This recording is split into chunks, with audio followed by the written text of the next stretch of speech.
Both Donald Trump and Hillary Clinton have very high negative ratings with voters, many of whom have expressed unhappiness with their choices. Our next guest refutes the notion that American voters only have a choice between Clinton or Trump. It makes sense because she's also running for president. We're talking about Green Party candidate Dr. Jill Stein. She's polling around 4 to 5% nationally, right behind Libertarian nominee Gary Johnson with 9%.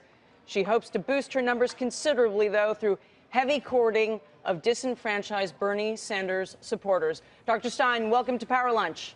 Great to be with you.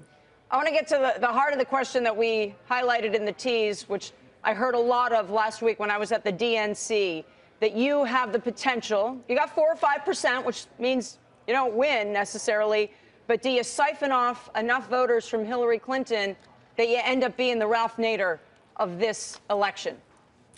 So it's important to remember the American people are actually clamoring for more choices and are unhappy with the Democratic and Republican nominees who are the most unpopular, the most untrusted, and the most disliked in history. And it's no surprise because the policies, and you can look at the policies of Hillary Clinton, who supported NAFTA, sending our jobs overseas, who supported Wall Street deregulation, which led to the loss of 9 million jobs and 5 million homeowners losing their homes, destroying aid to families with dependent children, throwing millions more children into poverty. So people aren't happy with this rigged economy or this rigged political system. So, you know, in my view, it's all about getting the word out and letting people know that they actually have choices here.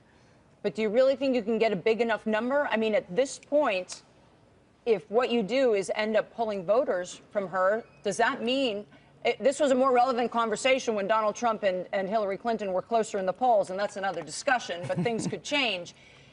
There is a point where it could be that you could be the reason that Donald Trump might become president.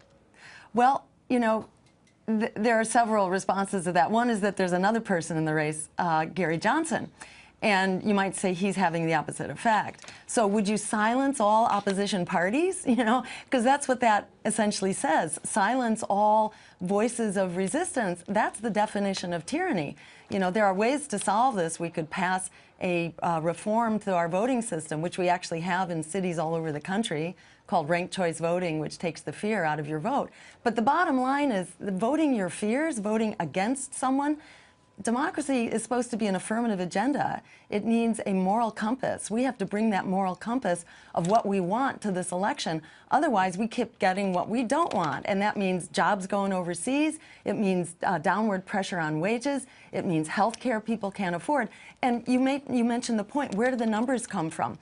And that's the really good news of this situation. There are 42 million young people and not so young people who are trapped in student loan debt with no real way out. I'm the only candidate who will do for a generation of young people what the Democrats and Republicans did for Wall Street, which was to bail them out. If we could bail out the crooks on Wall Street, we could bail out the students, and that's a winning vote. Dr. Stein, it's Brian Sullivan. If you were allowed, I know there's been a lot of fight to get the third party into the sort of the main debates. If you were going to debate Donald Trump, how would you attack him? Where is his weakness?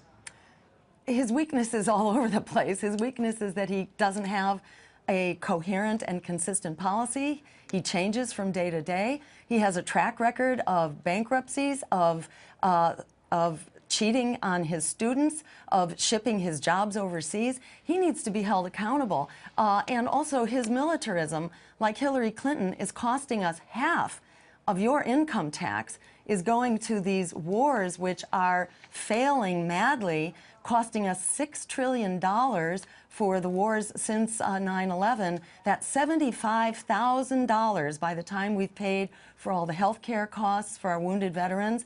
$75,000 on average per American household. Yet what we have for it is failed states, mass refugee migrations, and worse, terrorist threats. So we need a very different way forward. Dr. Stein, thanks for joining us. We'll see how this goes throughout the campaign. It's certainly been an interesting one.